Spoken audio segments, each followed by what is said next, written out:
Que a paz de Cristo esteja reinando em vossos corações. Com alegria e satisfação, nós estamos aqui para iniciar mais um trimestre de estudos na EBD. Eu agradeço a todos vocês que sempre têm acompanhado as nossas pré-aulas. Ore por nós, ajude-nos divulgando os nossos vídeos, se eles têm sido bênção para a sua vida, que eles possam ser bênção também para outros. Nós estamos iniciando agora o 4º trimestre de estudos na EBD, a obra da salvação. Jesus Cristo é o caminho, a verdade e a vida. Então estudaremos neste trimestre a respeito da doutrina da soteriologia, o estudo da salvação. O comentarista deste trimestre é o pastor Clayton, de Joinville, Santa Catarina. Eu lembro aos irmãos que nós temos aula para juvenis com o professor Juninho. Eu deixo o link na descrição do nosso vídeo. A lição de número 1. Uma promessa de salvação. Textual, Gênesis 3, versículo 15. E porei inimizade entre ti e a mulher, e entre a tua semente e a sua semente. Esta te ferirá a cabeça, e tu lhe ferirás o calcanhar. A verdade prática, a promessa da salvação, foi a resposta amorosa de Deus para reconciliar consigo mesmo o ser humano. Então, lição de número 1, uma promessa de salvação. O texto bíblico em classe é Gênesis capítulo 3, versículos 9 a 15. Em primeiro lugar, eu quero aqui definir os termos da palavra salvação. No Antigo Testamento, no hebraico, a palavra é Yeshua, de onde vem Yeshua, que é o nome de Jesus, ou no hebraico, na verdade, Josué. Então a palavra Yeshua, ela significa libertação, bem-estar, prosperidade, vitória sobre os inimigos e também salvação dada por Deus. E no primeiro tópico da sua revista, da sua lição, da lição de número 1, no segundo subtópico você tem ali a salvação no Antigo Testamento, e está ali bem definido este conceito. Então, no primeiro momento, a necessidade de definir os conceitos. Então, no hebraico, a palavra é Yeshua, com H aí no final. No grego, a palavra é soteria, de onde vem a palavra soteriologia, que é o estudo da salvação. Soteria se refere a livramento, preservação, segurança, salvação messiânica e a posse de todos os cristãos desta salvação. E também se refere ao ato futuro da salvação, ou seja, a glorificação. No Novo Testamento, a salvação é claramente ensinada que ela é obtida através da graça de Deus mediante a fé. É desta maneira que o Novo Testamento define salvação. A salvação é um ato de Deus, é pela graça de Deus mediante a fé. A salvação também envolve propiciação, expiação, adoção, regeneração, santificação e perdão dos pecados. Então, todos esses aspectos da salvação que eu acabei de citar agora, nós vamos estudar durante estes 3 meses, durante as lições deste trimestre. Agora, um detalhe importante a respeito da salvação. A salvação é a porta de entrada do reino de Deus. Vou repetir. A salvação é a porta de entrada do reino de Deus, ou é a porta do reino. Por que eu estou falando isso? Porque a teologia tradicional, ela prega que a pessoa deve vir, se arrepender, nascer de novo, e isso está certo. Só que depois, aí diz para esta mesma pessoa que acabou de passar pelo novo nascimento, agora você tem que esperar, aí você tem que andar certinho, né, em santidade, e aguardar a volta de Cristo. Então é como se não tivesse mais nada para fazer depois que a pessoa passa pela regeneração. Então eu queria ensinar aqui este conceito que mudou a minha vida, que é um conceito importantíssimo, que a salvação é a porta do reino. Quando você entra para o reino de Deus, quando você entra dentro de uma casa, você não fica na porta. Você passa pela porta e vai para o seu interior e vai progredindo. Então, a salvação é a porta do reino. Ninguém pode chegar na porta e ficar na porta. Jesus Cristo mesmo disse que Ele é a porta. Mas vamos levar esse conceito para o Novo Testamento, trazendo aqui referências. Por exemplo, no Evangelho de João, capítulo 3, versículo 5, é onde Jesus está ensinando a Nicodemos a respeito do novo nascimento. E ele diz ali, eu vou até ler com vocês, para a gente ter bem definido este conceito, João 3, versículo 5, Jesus respondeu: na verdade te digo que aquele que não nascer da água e do Espírito não pode entrar no reino de Deus. Então nós vemos ali que a salvação que Jesus está anunciando a Nicodemos é a porta do reino. Então ele diz para Nicodemos, ele está ensinando para Nicodemos a respeito do reino. E como que se faz para entrar no reino? O primeiro passo para se entrar no reino, né, é passar pela porta, que é a regeneração, que é o novo nascimento. O mesmo Jesus, em João, no Evangelho de João, no capítulo 10 e versículo 9, ele diz assim, eu sou a porta.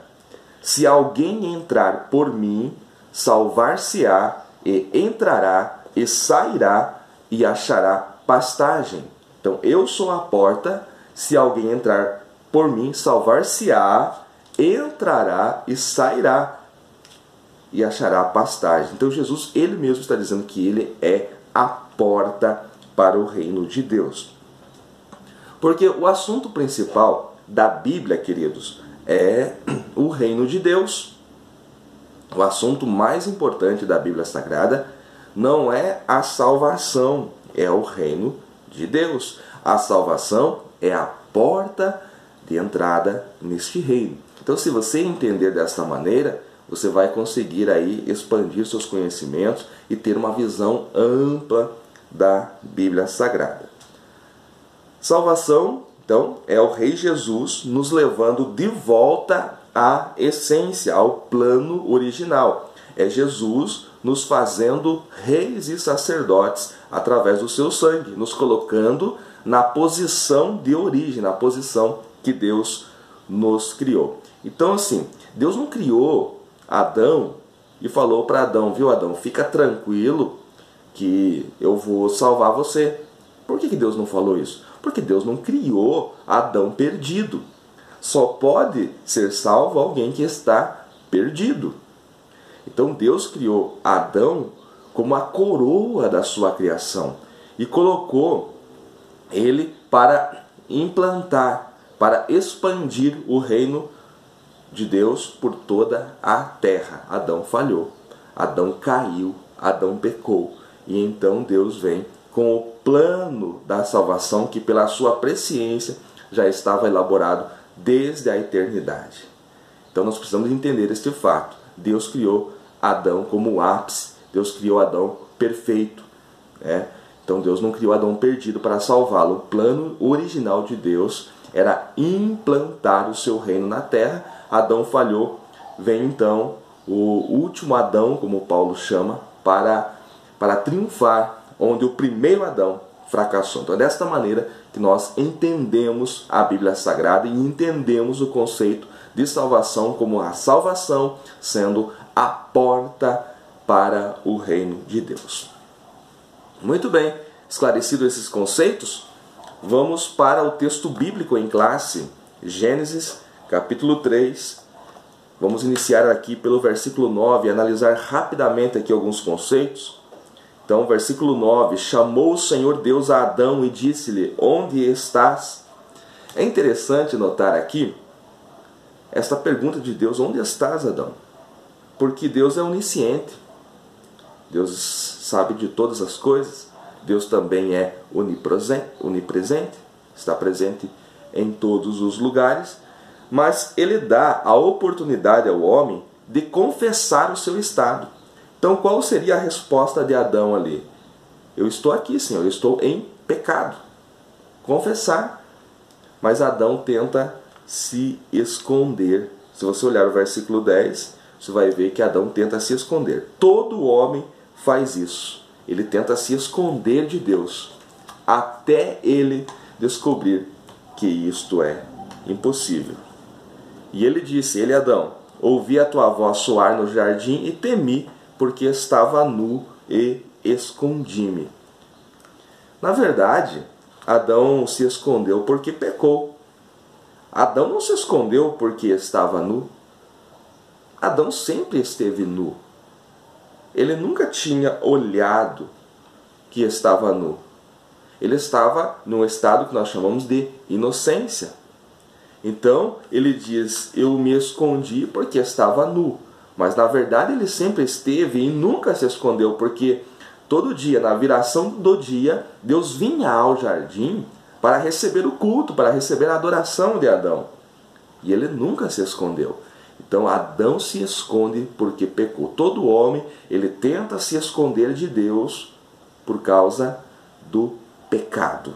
Ele tenta evitar o contato com Deus por causa do pecado. Pessoas que têm resistência até em você falar o nome de Deus, até em você falar o nome de Jesus. São pessoas que estão em pecado e eles querem se esconder de Deus. No versículo seguinte, Deus disse, quem te mostrou que estavas nu? Comeste tu da árvore de que te ordenei que não comesses? E aí ele vai responder no versículo 12, a mulher que me deste por companheira, ela me deu da árvore e comi. Então eu vejo aqui o Adão fazendo aqui uma autojustificativa e acusando sua mulher. Na verdade, ele está também acusando o próprio Deus. Então veja que ele diz, a mulher que me deste. Então até Deus é culpado do seu pecado, segundo a visão de Adão. Ele fala que a mulher é culpada, nas entrelinhas ele está falando que Deus, que deu a mulher, também é culpado. Então, autojustificativa e acusação do próximo em lugar do arrependimento é aquilo que o ser humano faz até hoje diante de Deus. Quando ele é confrontado, o seu pecado é confrontado com o Senhor que é santo, ele vem se auto-justificar. Ele vem dizer, eu tenho uma razão porque pequei. Né? E acusa o próximo, aquele que está mais perto de si, do seu pecado, quando ele deveria assumir e dizer, eu pequei. Eu não posso vencer o pecado sozinho. Eu preciso da tua ajuda, Senhor. Eu preciso do sangue de Cristo me lavando, me limpando, me justificando, me dando o direito da vida eterna novamente. Mas o ser humano não faz isso. O ser humano, ele quer se auto-justificar. Ele quer acusar o próximo do seu pecado, como fez Adão. Aquilo que Adão fez aqui, no capítulo de número 3 de Gênesis, é exatamente o mesmo que os homens estão tentando fazer até hoje, transferindo a culpa.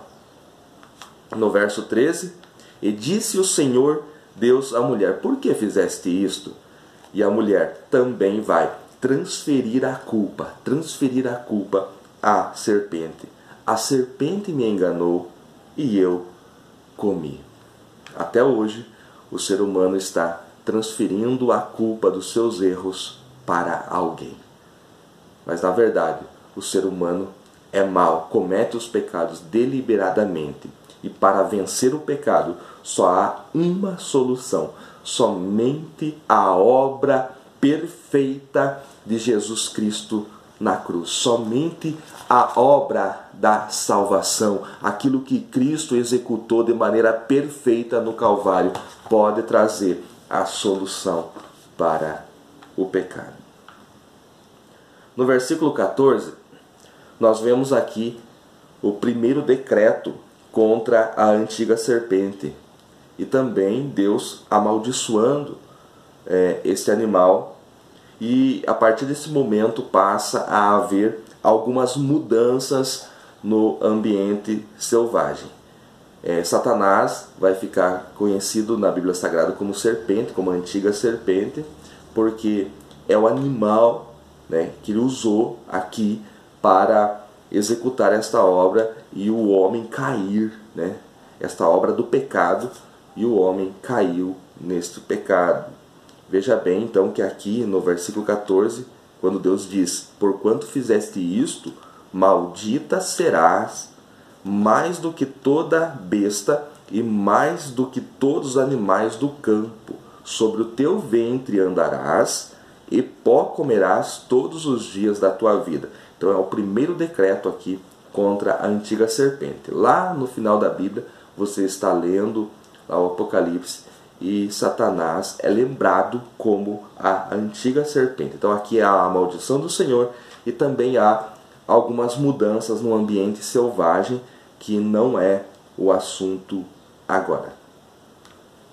Em Gênesis 3:15, que é o último versículo que está aí na nossa leitura bíblica, há uma promessa aqui de redenção. Olha só: porei inimizade entre ti e a mulher, e entre a tua semente e a sua semente. Esta te ferirá a cabeça e tu lhe ferirás o calcanhar. Então aqui está falando de um combate, de uma guerra. Então, da semente da mulher, né, sairia um que feriria a cabeça da serpente, né, e este também seria ferido no calcanhar. Então está falando de um combate. E este combate aconteceu quando? Este combate aconteceu na cruz. Mas muito antes do Calvário, muito antes do Novo Testamento, alguns profetas, alguns salmistas já tinham profetizado este momento. Se você olhar para os Salmos falam muito da pessoa de Cristo. E o Salmo 22, muita gente gosta do Salmo 23, né? Cita de cor os versículos, mas o Salmo de número 22 é um salmo importantíssimo. O 23 só vem depois do 22. Então é muito interessante você ler junto os Salmos 22, 23 e 24, que eles formam um assunto só. Se você ler esses três salmos juntos, você vai ver a glória de Deus nesse salmo. E o Salmo 22 fala do quê? Desta guerra, deste combate que houve na cruz. Também o Salmo 18 e também o Salmo 68 falam desta guerra que houve na cruz. Então é muito interessante, eu deixo como sugestão aqui Salmo 22, Salmo 18 e Salmo 68 para você ler durante essa semana, e você vai ver aí a respeito desta guerra, deste combate que houve na cruz do Calvário. Então, o lugar onde Cristo foi crucificado foi no lugar da caveira, no Gólgota. O que é Gólgota? Lugar da caveira. Por que tinha esse nome? Porque, olhando de longe, parecia um crânio, parecia uma caveira. Então, quando a cruz é colocada ali no Gólgota, a cruz, você olhando ela de cima para baixo, você vai ver o quê? Uma espada. Então, a cruz que até o Gólgota Jesus leva sobre os ombros, quando chega-se no Gólgota, a cruz é colocada, ela é fincada ali no lugar da caveira, na cabeça da caveira. E uma cruz, você olhando ela no sentido contrário, né, de cima para baixo, ela é uma espada. Então o que é isto? No sentido profético, a cabeça, o crânio de Satanás está sendo ferido. E se você olhar para o Salmo 68,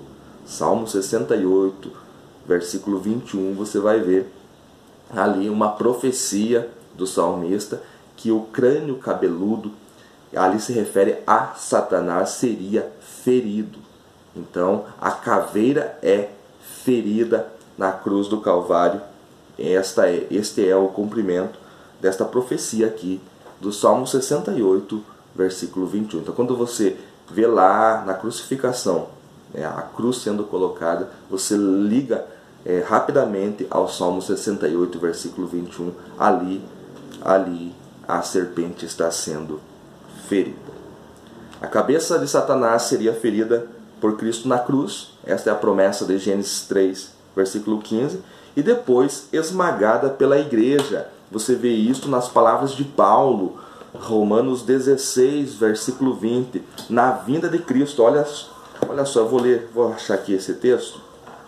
Romanos 16, versículo 20. E o Deus de paz esmagará em breve Satanás debaixo dos vossos pés. É uma promessa para a igreja. E o Deus de paz esmagará em breve Satanás debaixo dos vossos pés. Romanos 16, versículo 20.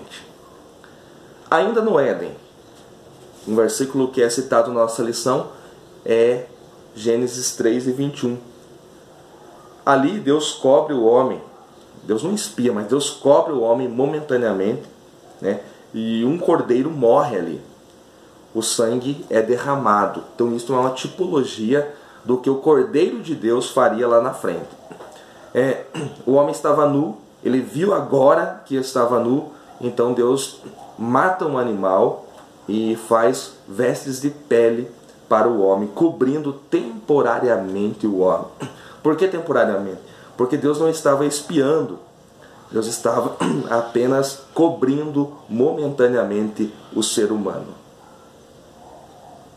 Lá na frente, na cruz do Calvário, Jesus faria a obra perfeita, e aí sim os pecados não seriam apenas cobertos, mas seriam tirados. Sem derramamento de sangue não há remissão de pecados, é o que o autor dos Hebreus diz no capítulo 9, no versículo 22. Então precisava que ali no Éden o sangue já fosse derramado como um tipo do sangue de Cristo que seria derramado no Calvário. E esse Cordeiro de Deus, ele vai aparecer de novo lá no Jordão. João Batista está batizando e ele vê Jesus vindo para ser batizado. Então ele diz, João 1:29, eis aí o Cordeiro de Deus. Ele não diz que cobre momentaneamente, mas ele diz assim, eis aí o Cordeiro de Deus que tira o pecado do mundo. O pecado que traz a perdição para o homem, ele só pode ser resolvido com a obra da salvação, com a obra de Cristo na cruz. Este é o tema do nosso trimestre. E aqui, ainda no Éden, nós vemos uma promessa de salvação. E Jesus Cristo cumpriu esta promessa do Pai. E hoje nós temos livre acesso a Deus. Nós fomos levados de volta ao plano original. E nós estamos em comunhão perfeita com o Pai, por causa da obra da salvação. E nós estamos no reino. Nós adentramos para o reino, passamos pela porta e estamos dentro do reino de Deus, por causa da obra expiatória de Jesus Cristo. Se foi útil para você, deixa aí o seu joinha. Não esqueça de dar o seu joinha. Inscreva-se nesse canal se não é inscrito e ajude-nos divulgando os nossos vídeos nas suas redes sociais. Que Deus abençoe a todos em nome de Jesus.